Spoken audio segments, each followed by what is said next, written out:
Hola, mi nombre es Alejandra Llovera Plancarte y voy a hablar de la importancia de las finanzas personales. Las finanzas se refieren al estudio de las transacciones y administración del dinero, y es aquí de donde vienen las finanzas personales.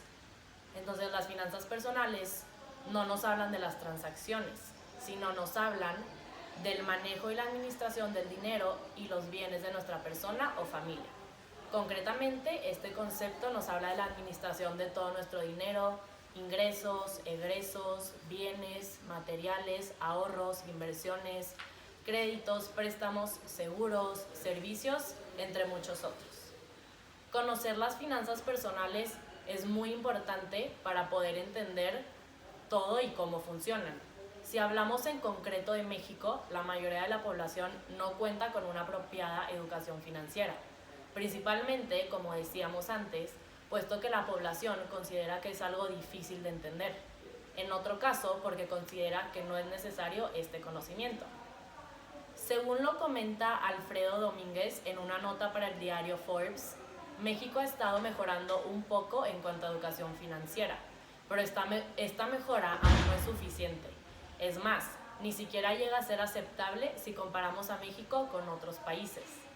En México se estima que el 31% de los adultos tienen una adecuada educación financiera, mientras que en países como Noruega o Suecia esta cifra llega a alcanzar casi el 71%, o sea, más de lo doble.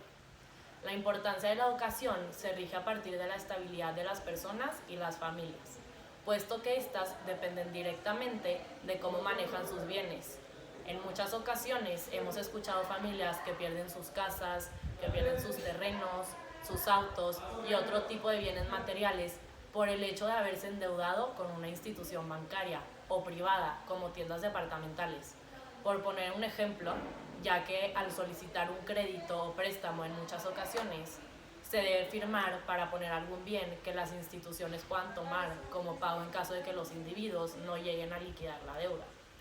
Es aquí donde recae la importancia de un buen manejo de las finanzas personales. El principal factor de una mala administración financiera se debe a la falta de educación financiera. La educación financiera es la base para las finanzas personales. Sin ella no se puede entender el cómo manejar el dinero, el cómo funciona y se piden préstamos, así como pagarlos. Además de la educación financiera, el marketing de la actualidad influye mucho en la administración financiera. Hoy en día estamos rodeados de publicidad, la cual nos transmite el querer comprar un producto el cual probablemente no necesitamos, pero nos hacen creer que es indispensable. Así es como funciona el marketing inconscientemente. Como vivimos en una sociedad altamente consumista, la adquisición de bienes y servicios se vuelve casi fundamental para pertenecer a un grupo social. Siempre queremos pertenecer a un grupo e intentamos todo lo posible por conseguirlo. Aquí es donde entra la mala administración financiera, puesto que al querer comprar siempre nuevos productos nos terminamos endeudando. Es por esto que la educación financiera es muy importante y fundamental en nuestras vidas.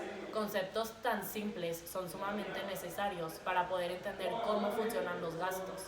Incluso es fundamental el saber leer un estado de cuentas, el entender cómo funcionan los intereses, el CAT, entre otros conceptos. Y por último, podemos decir que la mala educación tiene grandes repercusiones, pero recae principalmente en la poca o hasta nula educación financiera. Y aquí en México podemos culpar principalmente a los gobiernos, los cuales no han hecho hincapié en este sector. Es decir, aún no lo consideran un tema fundamental o suficientemente importante para enseñar en los sectores educativos. No obstante, los individuos también tienen parte de la culpa. Es cierto que a nivel educativo esto no se enseña, pero sí se han tratado de formar campañas de cultura financiera, los cuales la gente considera innecesario o muy complicados. En el peor de los casos, creen conocer cómo funciona el mundo financiero, cuando en realidad no es así. Muchas gracias.